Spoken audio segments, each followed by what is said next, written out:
Adrian, this week we're talking about a band that you and I are both very personally invested in, but I'm willing to bet, in the words of Adam Duritz, we got different reasons for that. It's Counting Crows, and it's coming up next on the world's most dangerous music podcast, Courtesy Listen. Welcome to Courtesy Listen, the podcast that explores an artist's entire catalog.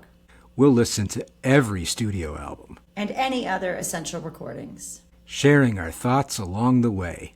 Some of those albums will be good, and some will be bad, but they all deserve a courtesy listen.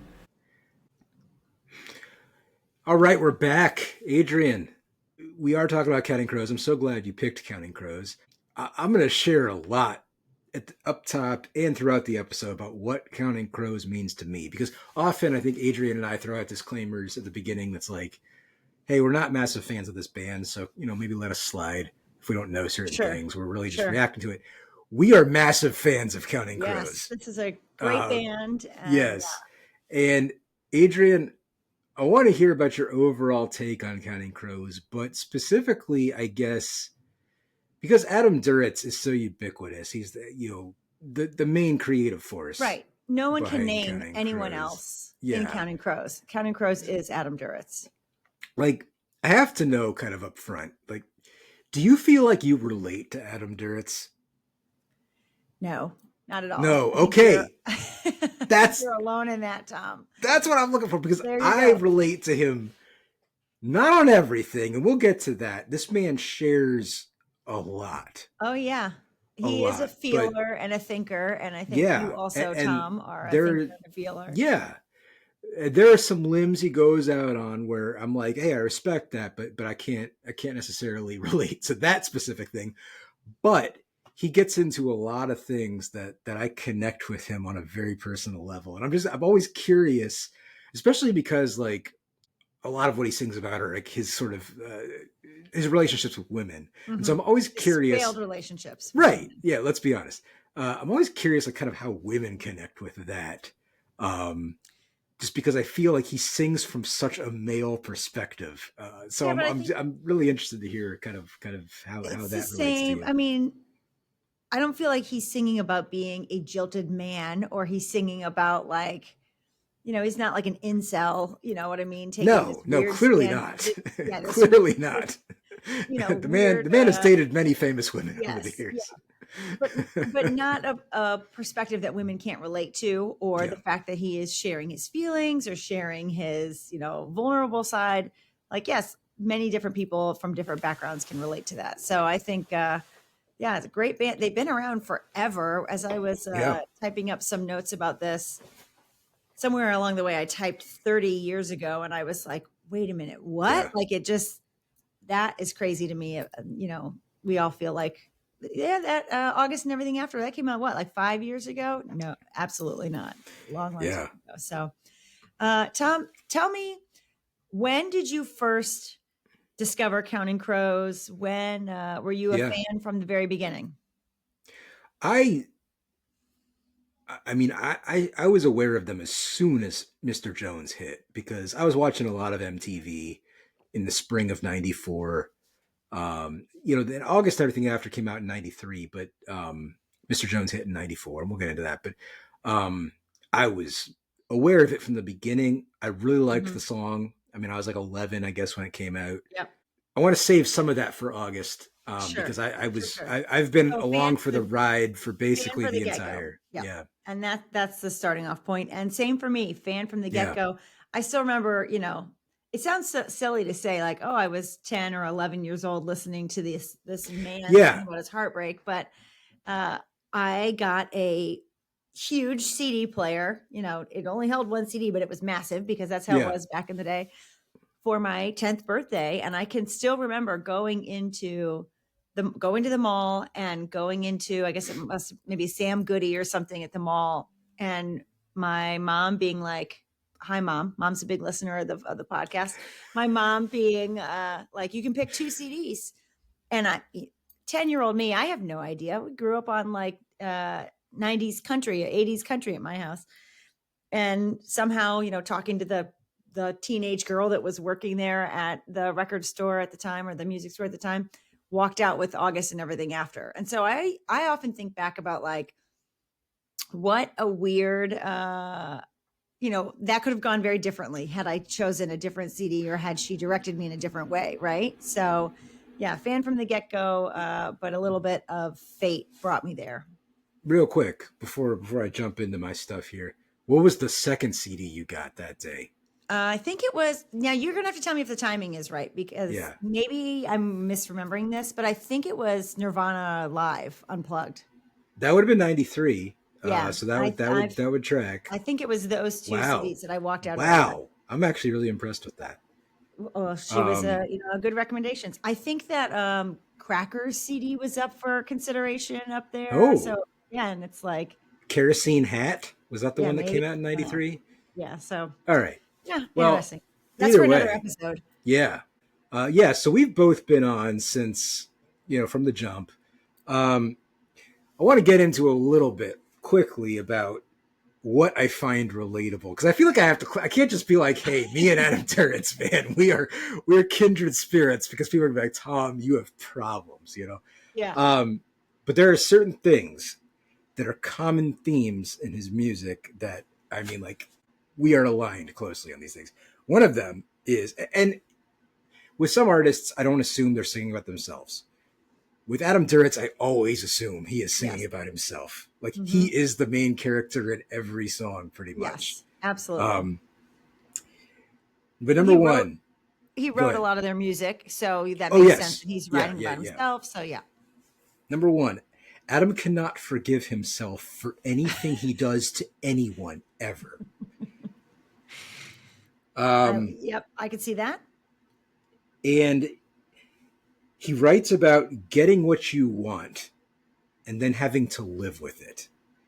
Being fixated upon this one thing, in his case, making it big, and then dealing with everything that comes with getting what you want. Yep. That's personally relatable to me as well. Becky and I have talked about this. Their music is not for everyone. I feel like in order to really enjoy Counting Crows, you probably had to be born sometime between like 1975 and 1985. And much younger than us, I feel like you're probably not going to get it, Right. I wonder if they'll ever make a resurgence.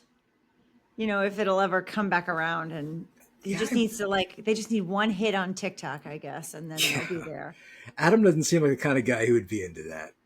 No. Well, we won't really talk about this album or this song much, but Shrek, they did have some fame from the movie Shrek that maybe brought him a younger audience, but that's another. I will get to that, sadly.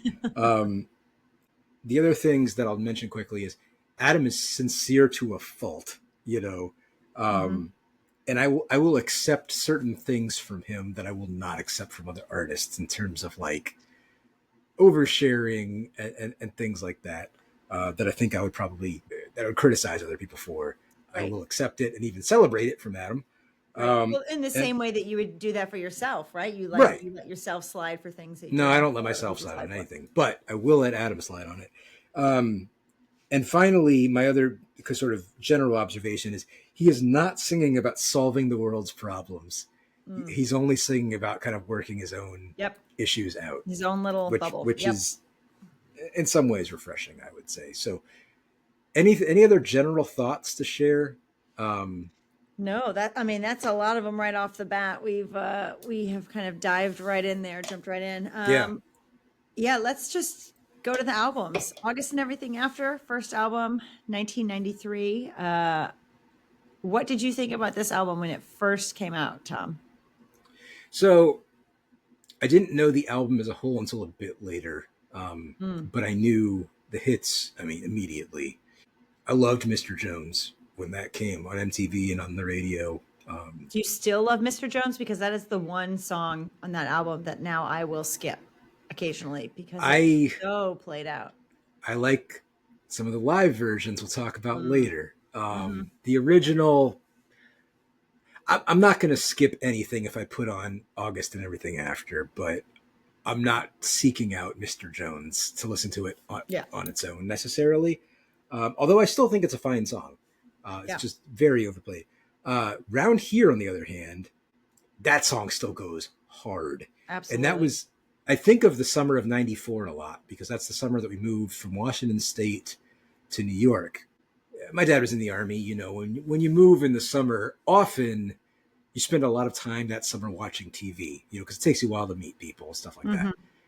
And so that summer, I watched a lot of MTV and a lot of like VH1, I guess, too. And that was one of those songs where you could be watching MTV and flip to VH1, and this Round Here would be on at the same time on both channels, you know. Um, but very vivid Around memories here, of that one.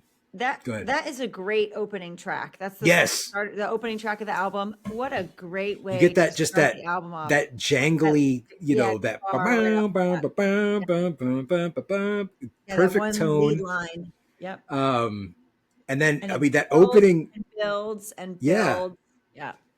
There's like a pause before it Hmm. starts, and you get that opening line that step out the front door like a ghost into the fog where no one notices the contrast of white on white.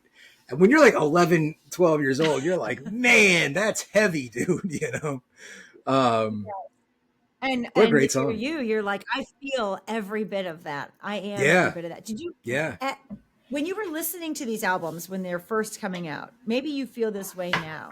Like you feel, these same feelings or thoughts, that Adam Duritz is expressing. Did you feel that 30 years ago, or is that more of a more recent kind of I don't know if I development? really thought, about that lyric specifically back then. I just thought it was neat imagery, I Yep. think. I will say this was the first CD I ever bought, Mm, just like you. This is the first CD I ever owned. August and Everything After. Owned lots of cassette tapes prior to that, but yep. I think my family probably acquired its first CD player in 1994.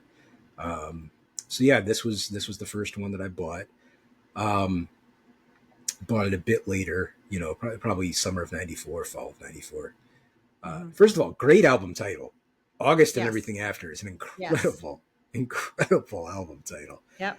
With Um, Adam's birthday, for those that yeah, don't know, Adam's birthday being in August, and so this is the story of his birth and on August and everything after is where that title comes from. So I've got some more thoughts, but let's hear some of your thoughts on yeah, the I, album. I love this album. There's so many good songs on this Yeah, album. You can't like how can you?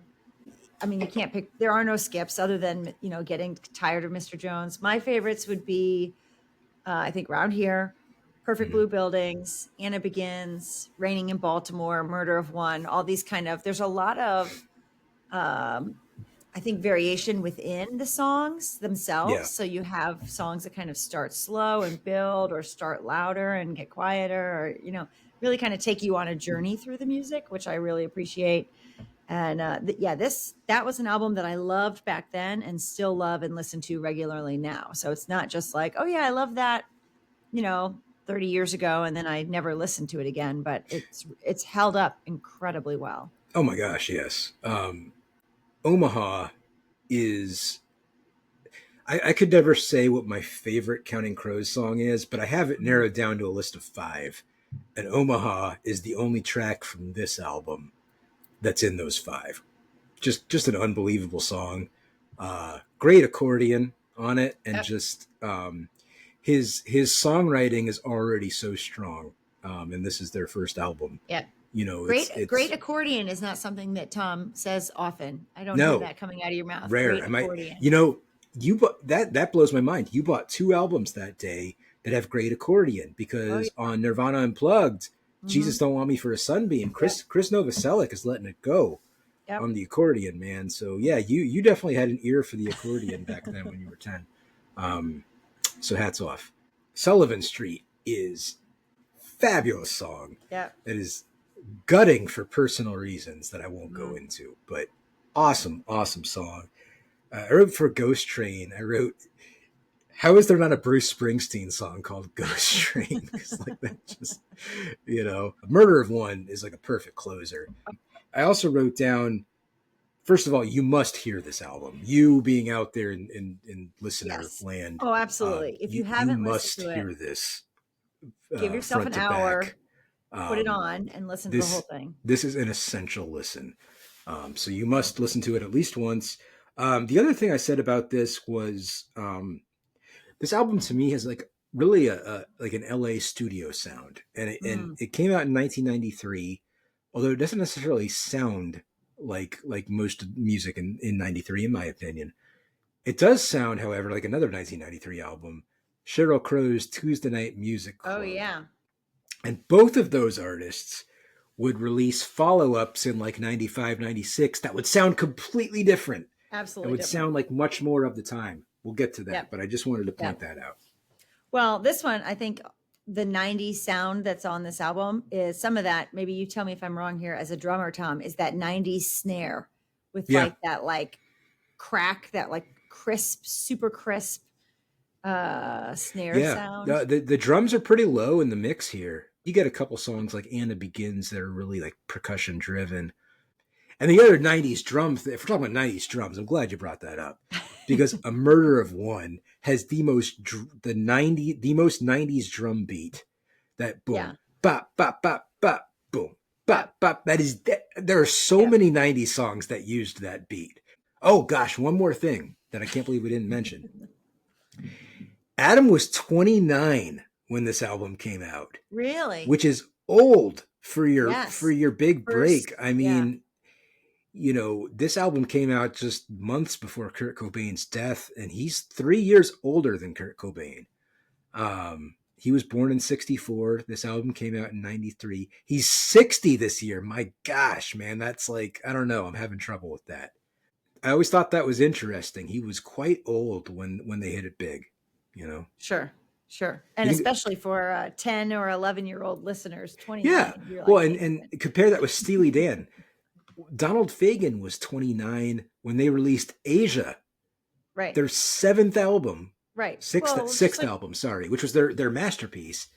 You know, we talked 29. about when we talked about Led Zeppelin, you know, they Yeah, were 19 when they started, you know. So they yeah, were 29 definitely. unemployed probably by the time they were 29. Uh, Oh, on the older but end. Well, shall we move on to the next album in line here? We have yeah, Recovering the Satellites. Yeah, released in no, I was gonna say 1996. do it before I keep coming up with one more thing about August and everything after. Sorry. We'll put that on the extended edition. That'll be Yeah, for like the Patreon or something. Um, yeah, Recovering the Satellites, 1996. This one was released. That's a bit of a gap right there for yeah, two albums. You know, we've done some bands that have like cranked them, the record company or whoever is cranking them to release an album every year. But I think with Counting Crows, we'll find that they're not doing that, where they're just blasting through as fast as they can. yeah, I felt like this album, I feel like this now, and I probably felt like that back then, was a somewhat of a departure from August. I mean, the sound is a lot grittier and louder on Recovering the Satellites. But again, great album. What did you think about this album, either back then or what do you think about it now, Tom? At the time, I didn't like it as much as August and everything after. Again, I liked the hits, but so this came out in 96. So, I mean, you know, so I was 14 and I wasn't quite ready for some of the themes of this album. You know Mm. what I mean? Hmm. Um, this is an album about hating being famous. So a lot of the songs in this album deal with how much he wanted this, and then how much he realized, oh boy, like this came with a lot. Right. And now Um, he's losing himself in this yeah, process, or parts of him are gone. Yeah, absolutely. you know, but you hear like, so first of all, they hired Dan Vickery as their lead guitarist before this, and he brings, you know, sort of an edginess, like if you will, to their sound Mm. that was not present on their No, first not album. at all. You know, a lot of aggressive rockers on this album, and even the slower tunes have like really distorted guitar on them. Hmm. You know, Catapult, you hear the opening to Catapult with like that sort of that synth, that dun, dun, dun, dun, dun, dun, dun. And I mean, there's just nothing like that on the first No, album. And absolutely not. I mean, Catapult's an incredible song, incredible. So I love that one. I put as sort of my overall like assessment of this album. It's really good, but I can't listen to this album every day. There are some days that I can't Why handle not? kind of because Is it it's too like it's much? Is heavy. it too I'm not heavy? trying to Too necessarily emotional? like put on I'm not sleeping, like just cruising down, cruising down Route 7. I'm not really trying to bop to I'm not sleeping or Miller's Angels. Miller's Angels is a tough song to listen to, Yeah, you yeah. know. Mm. I don't know. What do you think? I'm different from you in that I could listen to this album every day. This is still a great album. It was a great album then, great album now. Yeah, I think the fact that it maybe was a little bit edgier or grittier Yeah. made me like it more. Probably back then and now. I can remember bought this one from the mall, probably from that same exact Sam Goody store where I bought the last one. But I can still remember, like, I can like picture myself listening to this in my childhood bedroom. So definitely have some strong memories tied with this album. I thought this one was even more emotional than August and Everything After, Oh which is yeah. crazy when you're like you hear August and Everything After and you feel all the emotion that he's put into it and you're like, well, nothing can top this. There's no way that he can bear his soul anymore. You know what I mean? And then this album comes out and it's tops that as far as how kind of open and self-reflective it is. Yeah. This album is like reading somebody's diary. Like it Yes. really feels like you're invading his privacy by even listening to this. 75% of this album, I would say, is like really not marketable for like mass audiences, I would Oh say. no, this is not playing in the But top 40 radio they station. wisely added two songs that Oh made yeah. great singles. Angels of the Silence is a very aggressive tune. That was a single. But Mhm. Long December, of course. Yeah. And here we are in December. It A hasn't been long one. particularly long. Has Oh well, there you have it. We have two We differing differ opinions on on this that as December. well. Yeah. That's a great tune. I mean, that was a very enduring hit that year. I have a lot of favorites from this album. Yeah, Angels of the Silences, Goodnight Elizabeth, Children in Goodnight Elizabeth's a Bloom. great song. Oh, Great it's a song. great song. Children Children in in Bloom. Bloom. Children in Yeah. Bloom's a good song too. My favorite part of that song is right before the third verse. They have like that long sort of interlude. Then right before the third verse, there's this. It's just this quick like guitar. This, Yeah. and then he just launches into it. I Let's love that, go. man. Yep. Yep. Um, Children in Bloom, Have You Seen Me Lately, Another Horse Dreamer's Blues, Mercury, all of these. It's yeah, like basically the whole album is winners. For this one, I think there's probably no skips for me at all. I can listen to this straight through. I think that Long December on this one is the second to last track, and Into Walkaways is the final track. I think that's a beautiful the way that is set up to have this such a kind of loud driving album, and then you go into Long December, which is kind of quieter but still emotional, and then Walkaways is kind of like the most kind of gentle little ending. I think it's a great way to that's kind of wrap it all up.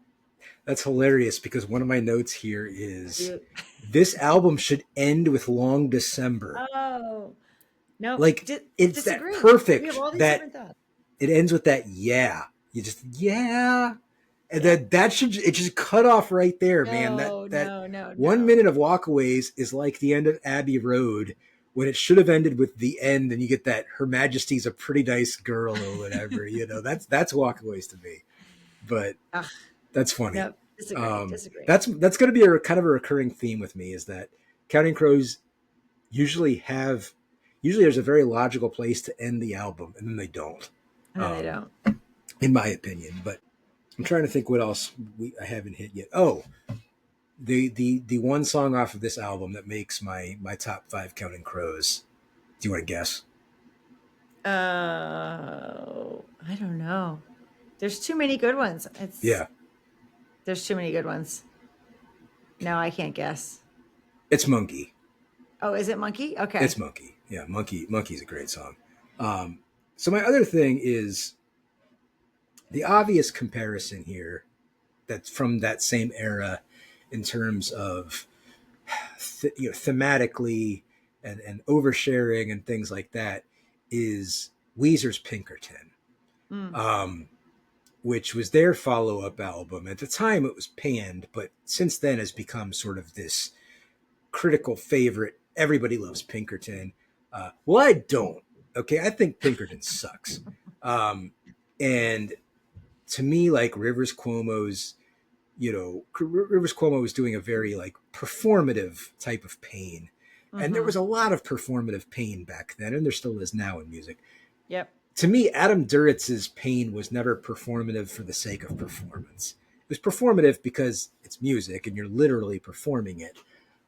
But like, I don't feel like he was doing it for attention. You know what No. I mean? No. Whereas Rivers Cuomo, like a lot of the things he was saying, I was kind of like listening and I'm like, yeah, you shouldn't share some of this, man. Like some of this stuff, you should just keep this to yourself. And here Right. again, I Who told excuse you Adam really Duritz for that certain was a things, good idea? but yeah, I mean, so and that album I feel like is way more critically acclaimed than Recovering the Satellites because we'll get into this more. But Counting Crows, never a particularly well regarded band from critics. I think this album got Yeah. okay reviews, but They had, they had good radio play and they had good album sales, but they, yeah, it's nobody's like naming them. It's always like name an underrated band from the 90s, and Counting Crows is always no, the band that everybody says again and again. well, because they have the wrong influences. Mhm. They are influenced by like Tom Petty and like Yeah. 70s like FM radio type stuff, Yeah. and that's not what the critics back then were looking for, No. Well, and or they were are also now for that matter. kind of jangly. We have Yes, like on that here, we too. have mandolin, we have dobro, we have all these kind of like country influences that, stack that up against Nirvana at the time and grunge and all of this. How is that Yeah, going to play out? So, yeah. I've a couple more. Do you have any Yep. more Oh, recovering thoughts? All nope, right, I'm good. a couple more. One of the things that like people have to take our word for it that this level of sharing at the time was was novel. Like people weren't putting Hmm. this kind of stuff out there generally. And I think nowadays one of the reasons why I think with younger folks this might not connect is like everyone's pain is public now thanks to social media. Hmm. Like we don't just like whatever anyone's feeling, they just put it out there. Not Right. everyone, but a lot of folks do. So you're constantly like seeing what strangers are going through and what acquaintances who you don't really know like that are going through. And so now some guy who's out here like working his stuff out, on an album doesn't seem as I would say like as striking as maybe it did back then. That's just Mm-hmm. my own opinion, just Mm-hmm. because Yeah, that that's makes how sense. everybody goes through everything now. Let's see. Anything else before we talk about all these same That's it songs for me. again? Yeah, next up, not a studio album, but we decided to include it here, is Across a Wire, which is a live double album Yeah, that was released in 1998. They had only put out 2 albums at this point, and then they put out this live album. And anyone who has been to a Counting Crows concert, maybe you've been kind of shocked when you go to a Counting Crows concert, and it is not just a karaoke sing along of the songs on the radio, right? They definitely change things up at their concerts. And this yeah, Across the Wire album, I would say that disc 1 and disc 2 are two totally different kind of very much. vibes. And disc 1 is like the Counting Crows concert that you get there and you're like, why are they singing Mr. Jones like this? Why are they doing, very different from the the album recording. So, Tom, what do you think about Across the Wire? I like it. I'm glad we included it because I think in order to really get an appreciation for Counting Crows, you have to at least listen to you have to either see them live or listen to one of their live albums because their live show Mhm. is so much part of it. Because Adam's very much a guy who's like, he can't sing something the same way twice, No. and there are other people like Well, that. it's probably boring for him. Can you imagine Well, touring and just singing again and yeah, again and but I again? don't think he's capable of doing it, like Mm. Eddie Vedder's the same way. And I've got issues with Eddie Vedder. I'm not quite, I don't have quite as high an opinion of him as I do of Adam, but he's an excellent artist, and he's the same way. That's why Pearl Jam always struggled to do music videos, is because he couldn't even lip sync his own stuff because he sang it a different way every So time. different. Yep. And I get that. There are definitely artists like that. I know something that probably casual fans don't like is that they tinker with their songs a lot, and some of them sound completely different. Absolutely different. I saw them in '03. I've seen them 3 times live, and summer of '03 was the first time I saw them. And I'm fairly certain that we saw them on the same tour. I saw them summer of '03. it was with John Mayer. Well, maybe. Yes, I think so. It was a great show, but I'll never forget. They did this cover of Have You Seen Me Lately, which they cover on both of these discs. And it was not the same as they do it on either of these discs. But I remember thinking it was better than the original, and I can't remember now how it went. I just remember hearing it at the time and being like, this is a better melody than the album version. Where were you at? Where did you see them? I saw them at the same venue that we saw Stone Temple Pilots. It wasn't Jiffy Lube Live back then? No, it was the Nissan Pavilion in Bristow, You should Virginia. find the tapes. I'm sure there's a taper out there who's got the tapes. You should find it on the internet. Yeah, I have not done much research. Yeah, this album, disc 1 is like and correct me if I'm wrong, it's like an acoustic guitar. It's like very stripped down, right? It's bare bones. There's, they have a little bit more instrumentation on some tracks. They'll bring out like a drum, but it's really light. Yeah, real mellow. I did not like disc 1. Oh no. No, did not. I thought you were gonna love it. No, this is what I love about disc 1. You're gonna laugh. This is funny. These songs are all so like, maybe it's because I'm tired all the time and they're putting me to sleep. But the tracks from Recovering the Satellites that are on disc 1, because they're all kind of mixed up, and some of the songs they have on both discs done in 2 different ways, right?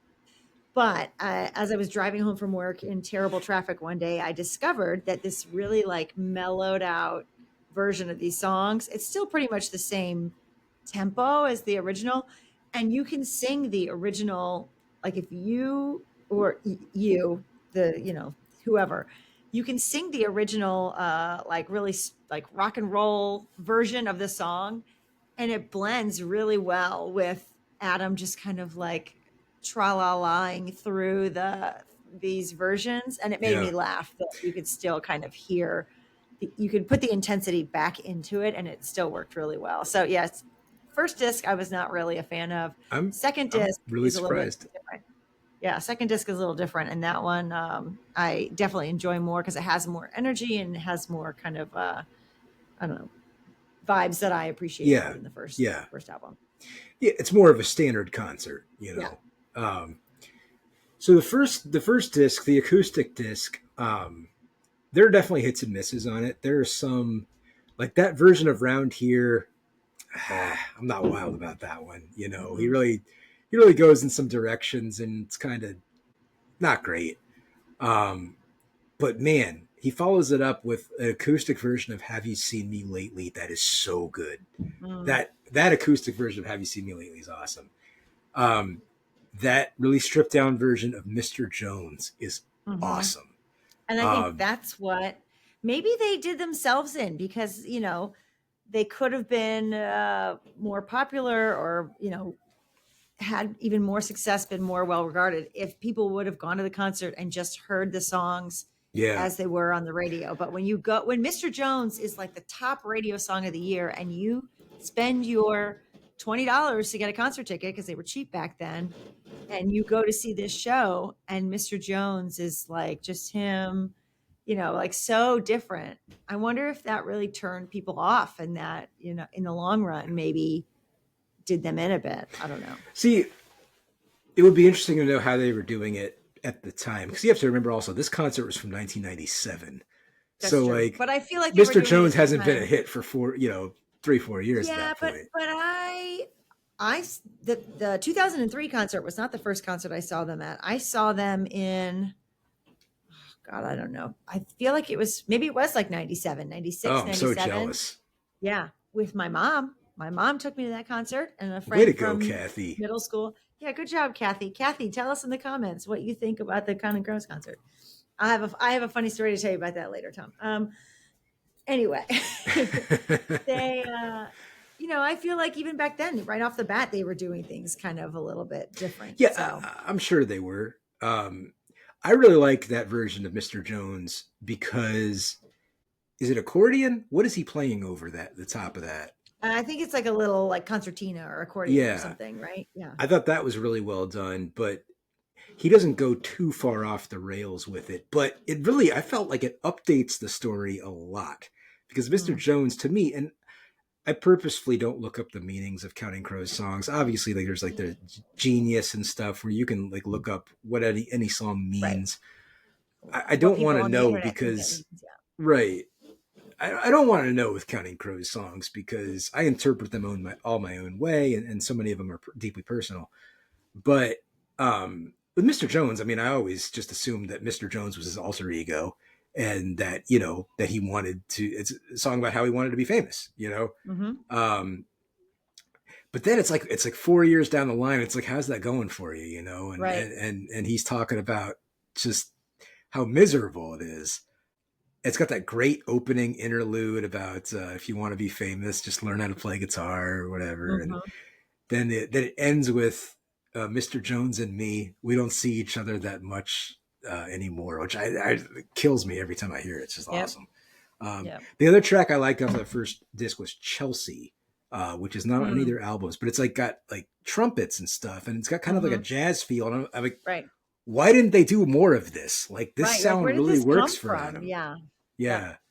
Yeah. And then real quick on the second disc, it's much more of a standard concert. I mean, there's nothing like that's too out there. Um, but it's awesome. The version of Sullivan Street on there is great. The version of Round Here on that disc is On that awesome. side. Yeah. Because Round Here Um, is one of the ones that's on both.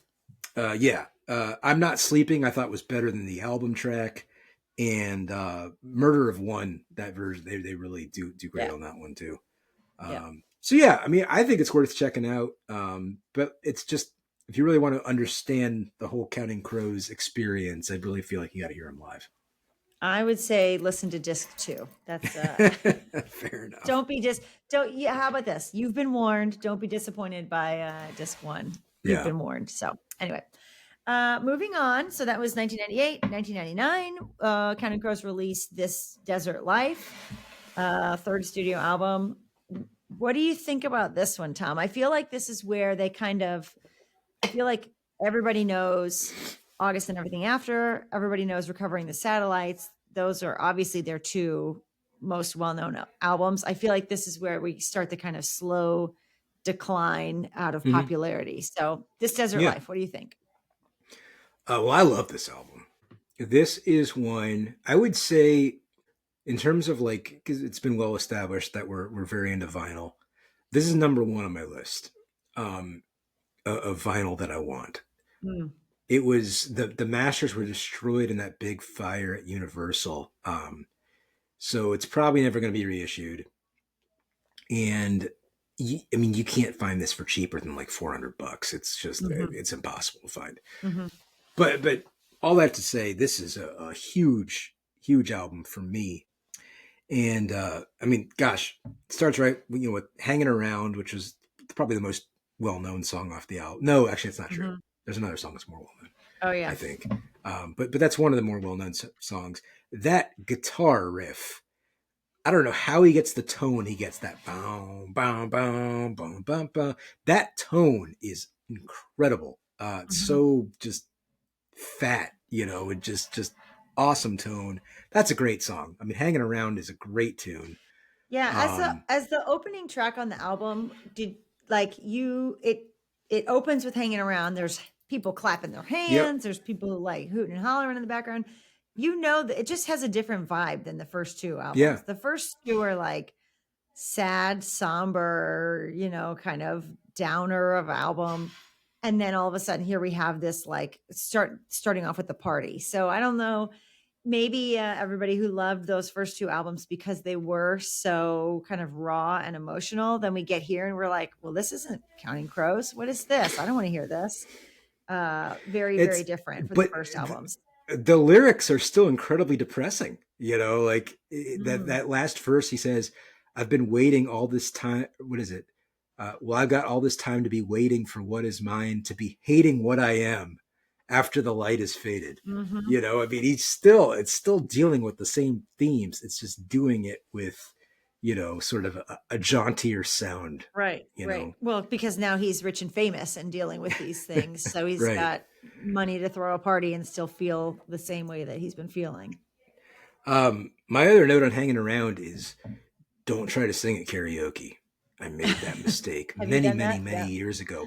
This song, and probably a lot of Counting Crows songs, are way higher than you think they are. Mm. Just Adam's voice, I think, listening to his voice, you don't realize how high these songs are. Hmm. And oh man, I was in college and I got like two notes in and I was like, this is going to be a Like long four I've minutes. made, I've made a Yeah, I've grave made a big mistake. mistake. But you know what? I went down with that ship, man. I went I'm down in sure that flames. you committed. Um, it goes on to Mrs. Potter. And Mrs. Potter is a polarizing song. Really? I love Mrs. Potter's Me Lullaby. too. It's a great, Yes. but I know people who can't stand Counting Crows, but love the song. And Hmm. I know people who love Counting Crows who are like, it's like the weakest song on this album, Really? And I would never say that. all over the place. Great song. Great lyrics, especially the price of a memory is the memory of the sorrow it Yep. brings. Yep. Oof. This that song has a very Bruce Springsteen feel to it, like with all the sort Yes. of like the carnival imagery Yep. and all that. But I think it's an awesome song. All My Friends is a highlight. That's a great tune. I think the guitar work on that song is excellent, and I would not accept that level of navel gazing from a lot of Mm. other Hmm. songwriters, but from Adam, I And you let it get the slide. pass. You know, I feel like the end of this album is where it gets the best. Colorblind all the way to the correct. end. Except not Colorblind, I wish. colorblind. Not colorblind. Really? No, Why? Oh, it's such. that's one of their best known songs. I It think is. because I It's don't know such a why it's one of their best known generic. songs, but It's such a generic song. Like anyone could. I feel like anyone could have sang it. do The you thing feel about like it Counting was like a Crows, trying to be a follow up to Long December? It's piano, like it's more yeah. piano than guitar. It's, it's like, okay, Long December was a good hit, so we need another piano song for the next album, and that's what they pulled out. I mean, I always attributed this song's popularity to the fact that it was featured heavily in the movie Cruel Intentions, Oh, yes. That'll do it. which I saw it when it came out in '99, and oh man, I have never seen it since. I cannot imagine how that movie has aged. It's got to be just awful Yeah, now. probably not well. Yep. Um, Yeah. Okay, so never mind. We'll cross colorblind off the list after yeah, post colorblind. yeah. Well, I wish it and was a girl. Speedway. I'm not huge on Speedway. Speedway either. Really? Yeah. St. Robinson, Arthur Robinson, love Yes. that Oh yeah. tune. Yeah. And Yeah. then the hidden track kid things, it gets a little crazy and a little silly, but I love that song and when they get into it eventually after all Yeah. of the I hijinks. love Kid Things. Kid Things is awesome. I just wish it didn't close the album because Mm. there again, St. Robinson has such a great end to it that I always dream the same things over and over. That would be just such a good. So I wish they No. would kick off Speedway, move Kid Things right into that spot number 9, and then transition into St. Robinson from there. You can't end the album with a song like Robinson ends with kind of just fading away. You can't end an album just like fading out. That's such a cop out. Such a I'm okay with Kid Things, especially because it was a secret song. yeah. Now, if you listen to it on Spotify, it's just track 11, which Right. I don't like that. But Right. as a secret song, I'll accept it. So this is the only Counting Crows album that has 2 of my top 5s Oh, all really? time, and that is Amy Hit the Atmosphere. Is that one? no. Oh, It's a sorry. it's a I it's a like that good song, but no, Saint Robinson Okay. and I Wish It Was a Girl. And it builds, and it's got that final For All the Things I'm Losing, and then it kind of kicks Yeah, in, and big it's just an big awesome ending. song. I can't even words cannot do it justice. It's an incredible song. Yeah. This album, I feel like there's some really great songs mixed in with some kind of like mediocrity, and it kind of goes. I feel like that for this album and for the next album, that it kind of just goes back and forth with like there wasn't enough solid stuff to fill the whole album. This one, I have some this album and the next some skips on there, songs that I'm not tied to. Yeah, yeah. I think I'm a little higher on this album than you are, Yeah, but that's okay. sounds like it. Well, then next album, 2002, we have Hard Candy. I think this one again is leans more towards this desert life than the first two songs. It's definitely a lot kind of poppier and more upbeat than their first album. So, Tom, what do you think about Hard Candy? Hard Candy is one of my all-time favorite albums. Period. I'm just gonna put that out there. Like, Yeah. I love this album, and I can remember I wasn't aware of it right away when it came out. Just it just wasn't that well promoted. I felt like, and my buddy Justin, who's a big friend of the show, like I remember going to see him. It came out the summer of '02. I remember going to see him in like August, and I think it had come out the previous month. And he was like, "Dude, have you heard the new Counting Crows?" And I was like, "I know." And he Mhm. put it in. I was like, "Whoa!" I mean, What is this? it it blew me away more than either of their previous two albums had. Like Mm. right off the bat, it just you have those opening chords on Hard Candy that bum bum bum bum bum again, really jangly sounding. Yeah. Well, it So really good. like kicks it off like Great they're album off and running opener. right from the beginning. American Girl with Cheryl Crow, I think is a great tune. Cheryl's harmonies on it are just Yep. awesome. Yep. There again, lyrics that would be borderline uncomfortable from anyone else, but from Adam, Mhm. I'm fine with it. Yeah, Um, tolerable. Good Life is awesome. Richard Manuel, though, gosh, track 4, Richard Manuel is dead. Yep. Um, Richard Manuel that of the band. of the band, yes, who I think was a very big influence on Adam. Mhm. Um, I could hear the band again, that like kind of like country-ish sound, like being an influence on them, that, similar kind of sounds or similar kind of vibes. yeah, and if anybody out there really wants to do a deep dive on this, Richard Manuel and Adam Duritz both say the word Sunday almost exactly. Like the inflection of how they pronounce the word Sunday, very similar, in my Well, opinion. maybe Adam picked that up, copied that. Maybe I that was really a think he choice. did. And I'm only aware of one Richard Manuel song where he says the word Sunday. It's in the song We Can Talk off of the album Music from the Big Pink. Hmm. Uh, do you know that song, We Can Talk?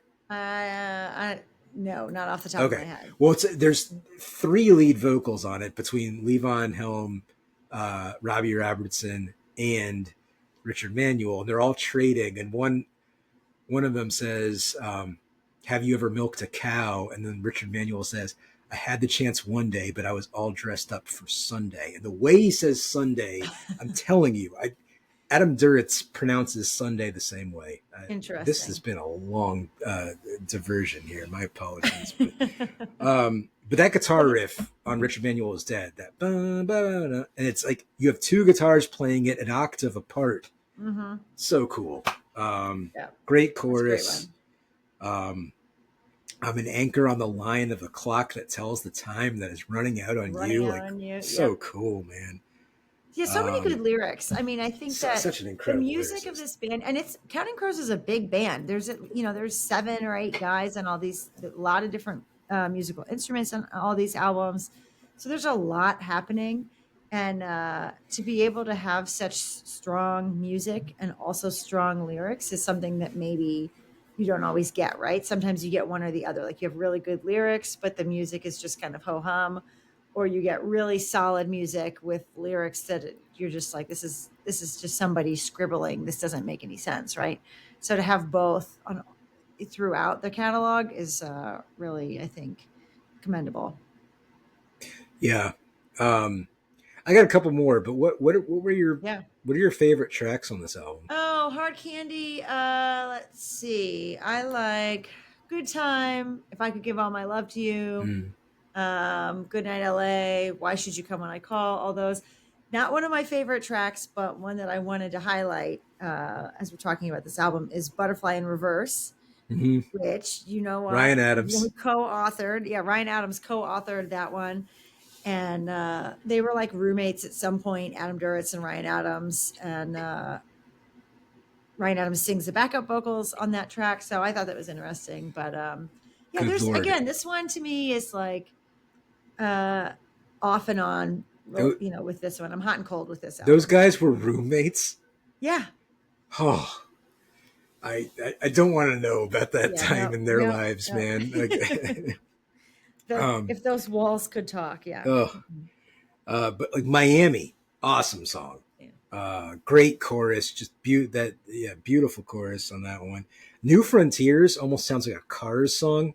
Mm-hmm. That's kind of as close as Adam gets to like social commentary, that song. Yeah. And yet then they get to the chorus and it's just about some girl, Yeah. But the verses get kind of into social commentary a little bit. I like most of Why Should You Come When I Call, but I hate like that the background vocal and the chorus that da da da da da. Yeah, the Da. little I like hate that part. group Like, in the it would back. be such a better song without that. Um, Up All Night, holy cow! Oh yeah. Another classic song. Yeah. From Counting Crows and Yep. Holiday in Spain. Well, we have to put a piano track on there. So Holiday in Spain is the Awesome like song. piano driven one Awesome on this song. one. Yeah. I hate the Big Yellow Taxi with Vanessa Carlton, and I like Vanessa Carlton, but she adds nothing to that song. Her background vocals, it is subtraction by addition. You think? Yes. Well, this was when she was really popular, or I after, know, after she had become really popular. So perhaps that was just kind of a the cash record grab company or- just shoehorned her in Yeah, there, and just right, it makes me exactly. sad. I feel like I had one more thing I wanted to say about this album. Richard Manuel is Dead, or If I Could Give All My Love to You, is the song from this album that's in my top 5. Just that's a great song. Great song. Great song. But yeah, this one's a classic, and one that I listen to frequently. Leaving those first 4, then we move on to an album that I had never, ever, ever listened to before we did this, which I could not. I was like, what is this? Why have I never listened to this before? Saturday Nights and Sunday Mornings, which was released in 2008. And yeah, I don't know how I missed this. This album is kind of has the vibes, I think, of Recovering the Satellites. It's definitely a more rock and roll, a little bit edgier, louder album. And it's from people, say, cut into these 2 sections, the Saturday night section and the Sunday morning section. But yeah, what do you think about this album? Were you familiar with this before this? Have you listened to this one ever? Yeah. So I bought this like the day it came out, probably, because that's what I did at the time. Mm-hmm. I hated it when it came out. I did not like it at all. I don't know what I was expecting. It's always hard to follow up when you have an album that's very personally significant to you. It's very hard to be satisfied with what a band puts out next. I think, and Hard Candy, of course, is one of the most significant albums of my life, probably. And so there was nothing they could have put out that would have satisfied me at that point. Topped, but I think important for context is in the in-between period between 2002 and when this came out, Accidentally in Love came out, which was probably their biggest hit ever. No, what about For an Eggman? That one was a big hit as well. What? Eggman? Did we exist in the same? I know the song, but that was like a B-side. Oh, really? Okay, never mind. Yeah, Accidentally in Love. Yeah, that's the Shrek song. The Shrek song, yeah. Right. Well, that one just got all the airplay because of Shrek. Yeah. So Well, that I one, understand, but I think it was, I mean, in terms of chart performance, I think it yes. was their biggest hit. Yeah. So, and I hated that song. So I was already, I think, kind of, I'm happy for them that they got a hit and all the things that come with that. But so I think it would have been hard to win me over for this one. And I remember reading the concept before it of like the Saturday night, Sunday morning, like Saturday nights when you go wild, and Sunday morning you kind of pay for the Hmm. consequences or whatever. I remember thinking, oh, that's a great concept for an album. It doesn't work here, in my opinion. No. That concept needed to be a double album if you were really going to commit to it. But what I think they really should have done is just not done the concept, cut some things from this album and Hmm. resequenced it so that it wasn't so Hmm. front loaded with rockers Right. and back loaded with like And then it somber puts you to stuff. sleep. Yeah, with the second half. Um, Yeah, the but there, start of this album, yeah, 1492, it kicks off with yeah, 1492, which I guess we should play on like Indigenous Peoples Day as the new soundtrack every year. It was fine. Uh, I like you mentioned, 1492. yeah, it's a fun song. I mean, it's got a real like driving. Yeah, It has a lot of momentum to it, yeah. and it picks up intensity as it goes. Um, And then next track we have Los Angeles, again featuring Ryan Ryan Adams Adams. on that one. They wrote that Yeah. together. But again, Los Angeles sounds like a ripoff of Rescue Blues or a copycat of Rescue Blues by Ryan I Adams. would say a vast improvement over Rescue Oh, you think? Blues. I No. love Los Angeles. That's a great track. Um, part of But it, I I think, wonder, is go ahead. go ahead. You finish. Go ahead. I was gonna say part of it is I really like what he's saying in that song about because Mm, he's finally forgiving himself for being famous and saying, mhm. so if you see that movie star in me, or if you see my picture in a magazine, or if you fall Right. asleep while you're watching TV, I'm just trying to make some friends. Like, Right. good for you, man. Right. Like, you know, he's finally allowing himself, probably too late because he's, the peak of his fame is already past, but it sounds like he's finally allowing himself to be happy, Right. Well, with he's the just life he's saying, built. this So is I my always life really liked now. that about the song, and I Yeah. think it goes hard. Yeah, it's just like this is my life now. Deal with it, Yeah, right? So yeah, I love that. sorry I'm dating Courtney Cox, but Right. that's who I have to date, right? So yeah, this album, when I first put this on, I was like, oh my God, this is my new favorite album ever. Like I think it was probably a little bit of that flashback of that first listen feeling, right? Yeah. We didn't used to get all these like Spotify releases where an album is dropped one song a week for 6 weeks and you hear half the album before the release date even rolls around. And you would buy the CD on the day it came out, and maybe you had heard some of the songs and maybe you hadn't. And so that was kind of how we digested music back then. And so me getting to listen to this album for the first time in 2024 in that same way, I think was really great. But then womp womp, when I went back to it, a second or a third time, I was like, okay, this isn't actually as fabulous as I initially thought. So Yeah. I definitely will, I think, listen to parts of this here and there again, but it's not going to now be a standout in my mind. Yeah, I definitely made my peace with this album listening to it, through this exercise, because I bought it at the time. And other than Los Angeles, I mean, I never listened to this album. Mhm. Um, I really enjoyed kind of revisiting the back half of this album. Certain tracks, like "I Dream of Michelangelo," um, is a good tune. I actually liked Ballet d'Or. Maybe it was just the title, but I was convinced that I hated that song. Mm. But after listening to it, I actually quite enjoyed it. And "You Can't Count on Me," I really liked that one too. Mhm. Yeah, some of it, like "Come Around," is absolutely Counting Crows paint by numbers. Like, just sounds like their old stuff. It's like, this will be probably a single, and it's just Right. not particularly Right. memorable. But yeah, I did make my peace with this album, and I will listen to it again. I do have this. This made me think of something that I want to recount, about Adam and Fame. so I watch a lot of college football, and Adam Duritz is a big fan of Cal Berkeley, um, University of California, Mm-hmm. um, who has a Division I football program, and I believe he's an alum. But he is not just a fan of the team; like he hangs out on the sidelines, like he's Mm. very connected. And I remember seeing him in 2003 at the concert, and he talked about, oh, my friend Kyle is the quarterback up the road in Baltimore for the Baltimore Ravens, which Kyle Bowler was terrible. Again, I don't know. Just came off That's as his hometown. awkward and That's name Adam's dropping. hometown of Baltimore. Oh, okay. I guess I knew that. Yeah. Um, but in any case, I was watching some bowl game. This was probably around the time this album came out. It probably was Mm-hmm. 06, 07, 08. I can't remember. Back when Cal was okay.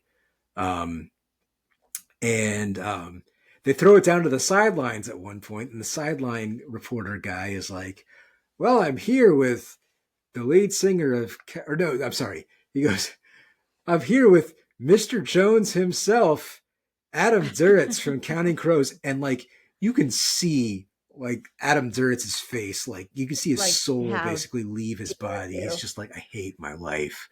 And this guy just asks him the worst questions. And Yeah. it's just, you know, it's just an encapsulation of like everything Adam hates about Yep. being famous. Yep. And But, I think you about know, that interview all the time. like poor him, he had to deal with that interaction Yeah. from the sideline Which- of the football game. So Yeah. You know, Don't get me wrong. you give and I- you get. Yeah.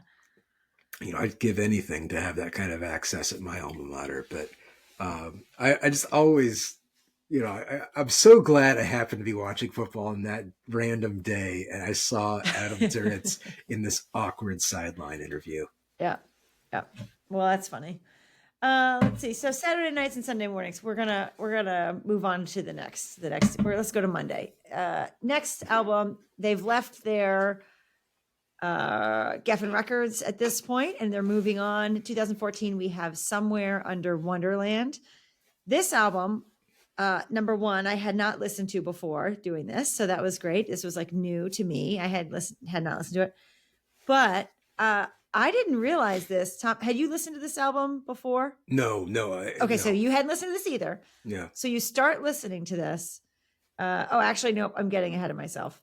I have thoughts for another one. Yeah, Somewhere Under Wonderland. Nope. Oh wait, no. skipped This one. is I was gonna say this one. is Underwater. Hold Sorry. on. Sorry. Underwater Sunshine. Well, you know what? I skipped it because it's a terrible album, and I edit and. Sorry, I have listened to Somewhere Under Wonderland extensively. Going back to, I thought we were talking about Underwater Sunshine because they have very similar names. Yeah.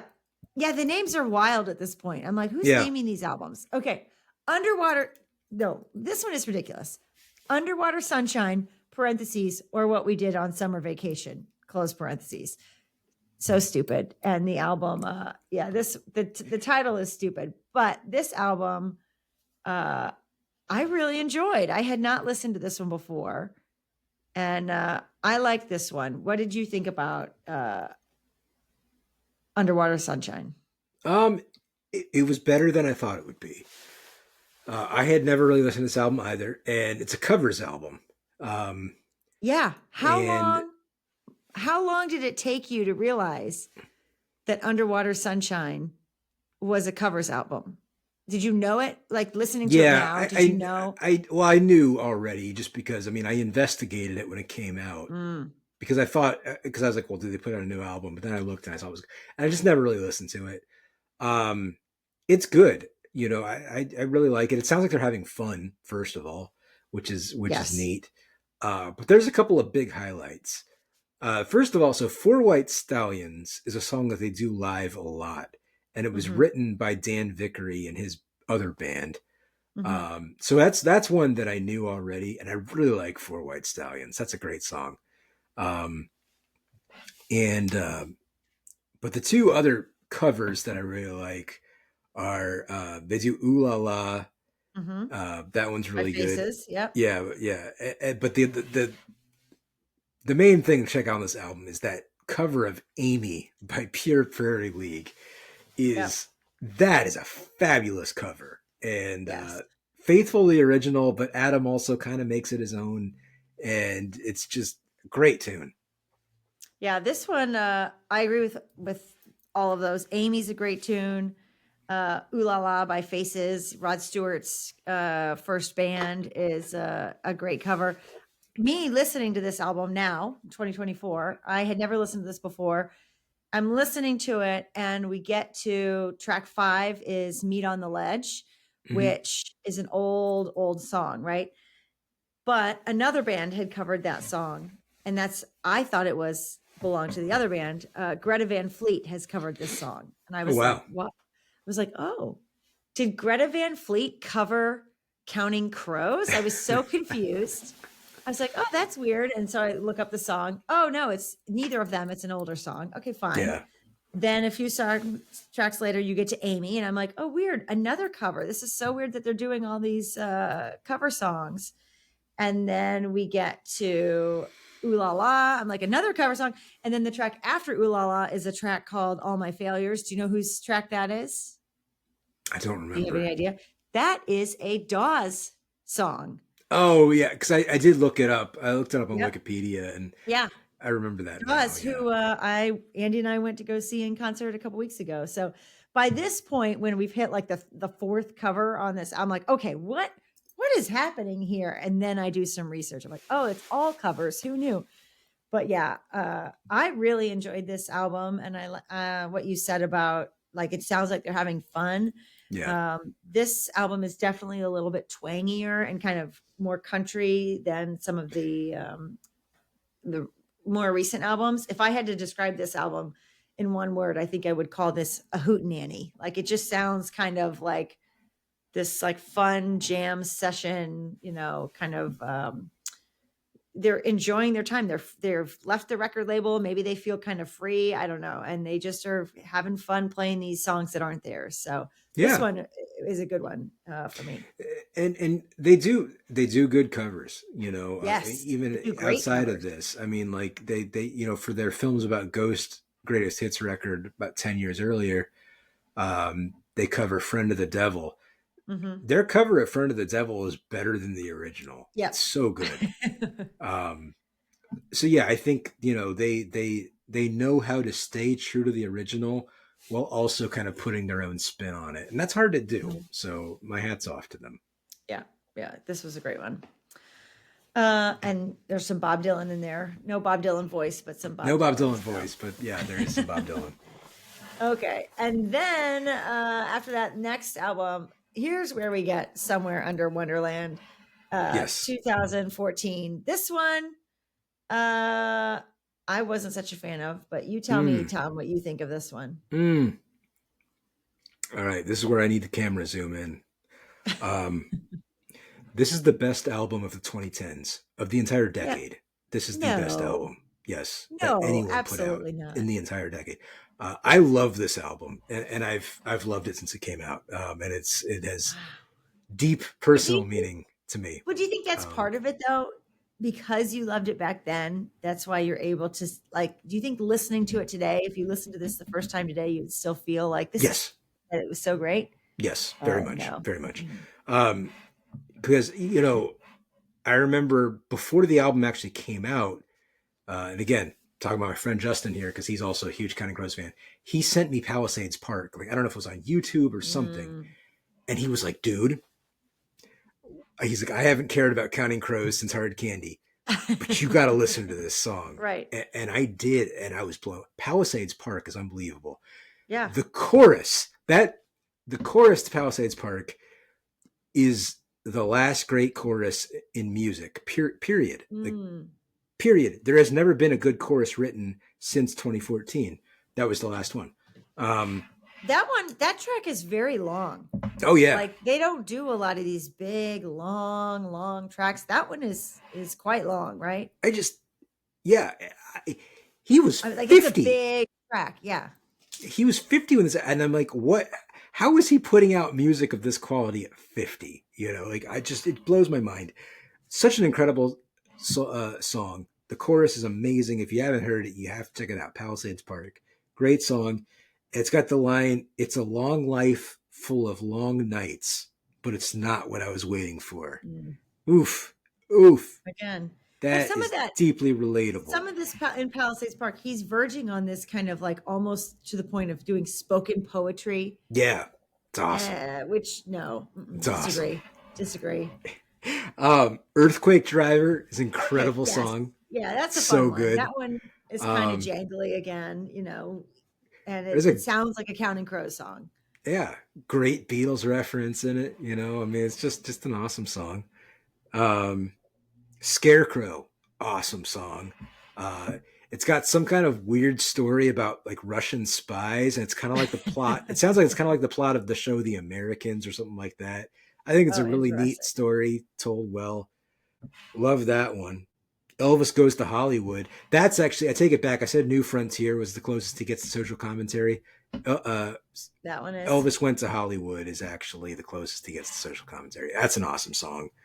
Um, Cover Up the Sun is my favorite track on this album. Yeah, that's the one that I put a little asterisk by. Is like if I had to pick one song from this album that I don't care for, that would be the song that I would choose to save from this one. What an awesome song. Great lyrics, great melody, great chorus, just so good. Um, and then Possibility Days is basically that's one that I don't listen to often because it is gutting for me to listen to it for Mm. personal reasons. But and I knew it would be this time, and I still was not And prepared still for it. gets you. Hmm. That's a tough one, but amazing song. I can't believe at 50 years old and after that long of a layoff, they were able to put out an album like this. But this one is just this one's a tour de force, man. Great album. Well, I'm glad that you prefaced this whole episode by saying that we were going to have different opinions and different Yeah, no, reasons it's true. we enjoyed this, and that came through here. There is Yeah, there have been since 2014. They've done 2021. I think they did a little short EP that we're not going to talk yeah. about. But I wonder if we'll get more albums out of Counting Crows. I It'll be hope so. interesting to see if there's something else in the future. So I hope we do. yeah. So Um, looking back at these, Tom, if you had to pick top three, bottom one, everyone's favorite part of the episode, what would you pick as number three as you're looking at this list of your top three? so my number three, and I feel like I can't. Oh, this is hard. I've thought about this for a long time. Number three, and I feel like this is blasphemy, but number three is August and Everything After. I Wow. know, Holy I know, cow. I know. Oh, I don't feel great like about you it. can't call yourself a Counting Crows fan, I don't think, by doing that. That's That's not true. interesting. Yeah, Okay. Just because other things went out, other things have more just because meaning there's or two more. others that Yeah. are more They have significant to me. a Yeah, solid catalog. So for sure. Yeah. yeah. Okay. I didn't see that one coming. For me, my number three, maybe you won't see this one coming yet either. The covers album, Underwater Sunshine. I love that album. I would listen to Wow. No, that. I didn't. I did not see that Maybe coming. maybe that'll be my new daily listen instead of Recovering the Satellites. If you can't listen to Recovering the Satellites every day, but yeah, I thought it was great. Those they do great covers and they pick some like fun songs and a great variety of songs. Right? They're not just Yeah. covering all the same genre or decade or whatever. So yeah, that's my number three. Your number two? Number two is this desert life. Um, I'm not going to say that's an objectively better album than August and Everything After. I'm not going to say that. But personally, But personally, it has more personal significance. And it's the only album that has two of my five favorites. It's got um, both I Wish It Was a Girl and St. Robinson. But the rest of the album's loaded. I know I was cold, I know I was kind of cool on Colorblind, but Colorblind's not a terrible song. It's just not up there with a lot of Counting Crows favorites for me. But the Mhm. rest of the album's quite solid. And some of it quite, superlative. So yeah, This Desert Life's number two. Interesting. My number two would have to be, I think, August and Everything After number two for me. Just a great I mean, what do I have to say? You don't have to say Yeah. anything. You could just say the title of the album and everybody understands. So yeah, great album for me. This is really surprising to me, Tom. What's your number one? What's your number one album choice? I'm gonna think I'm gonna be surprised here. Hard Candy. That's crazy. I, as I've said, I mean, Hard Candy is one of my all-time favorite albums. Full stop. From any artist. Just a deeply personal album that hit me at the right time. It reminds me of the fall of 2002, just just vividly, and just captures perfectly a moment in time for me, which is I think the best that can be said Yep, of an album. absolutely. Yep. Well, that's great. My number one is Recovering the Satellites. I love that album, and I love the sound of that album, and I love the intensity of that album. So yeah, that was an easy choice. I didn't have to hem and haw at that at all. And I thought putting August as number two was going to be like sacrilege, but you really blew it out of the water. Put it at number three.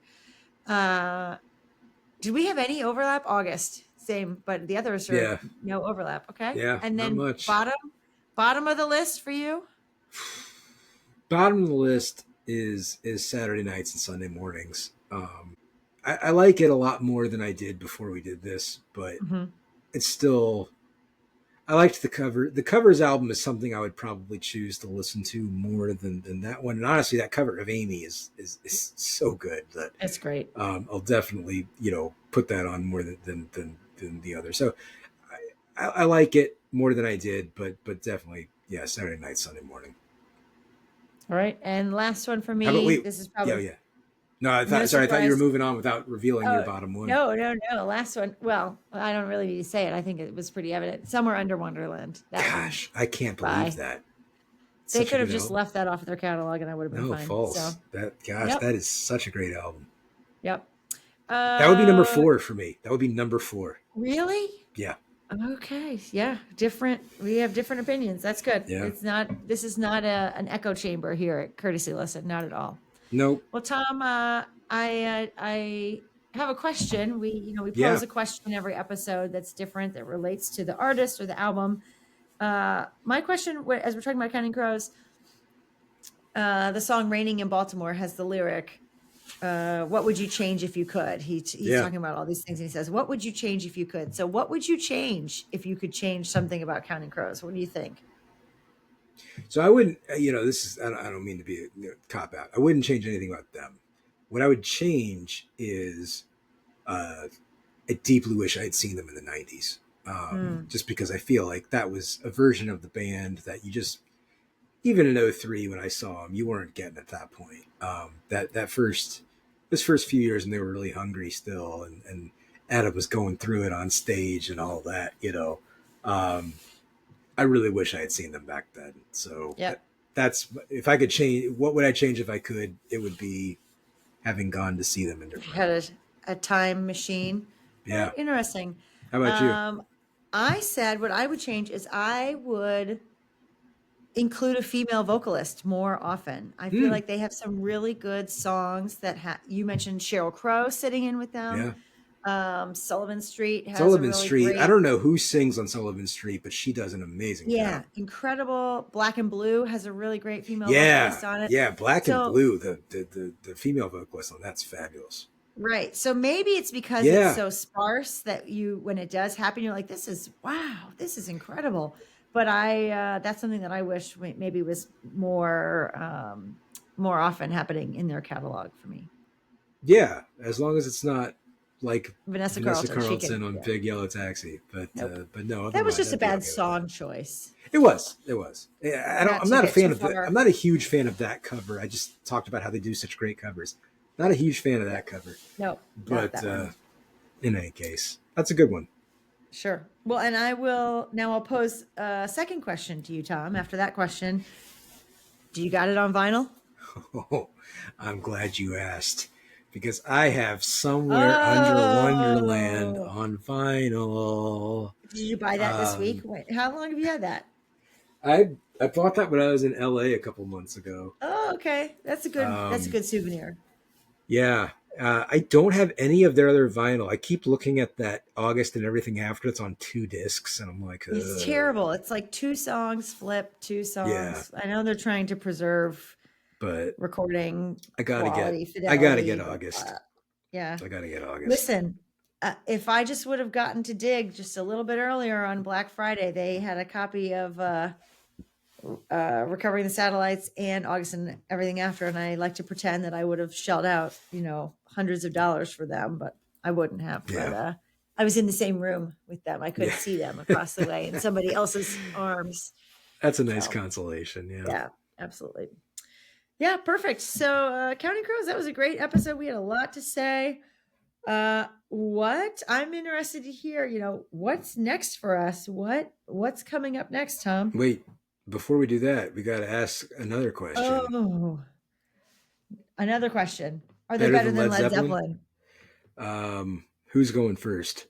Not me, because I don't have my list. We've done a lot of we've done a lot. All right. Let's cut to the chase. Yes, Counting Crows is better than Led Zeppelin. Top of the list? Counting Crows is number 2 on my number list. Number 2. You have Stone Temple Pilots. Stone Temple Pilots remains number 1. Counting Crows 2, Led Zeppelin 3. I have no objections to that. That sounds just perfect. And let me see.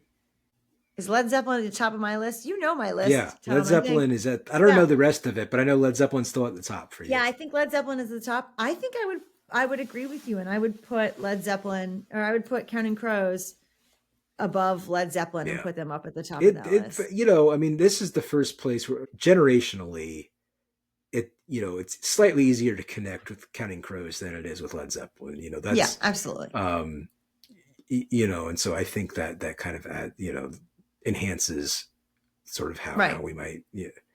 Well, you're listening to this music and you are growing and maturing as these albums are coming out, not 30 years later and listening to it, as kind of like an onlooker, but you're actually part of the process. So, yep. Okay, cool. All right. So now we can get to what will we be doing next? What's coming up next?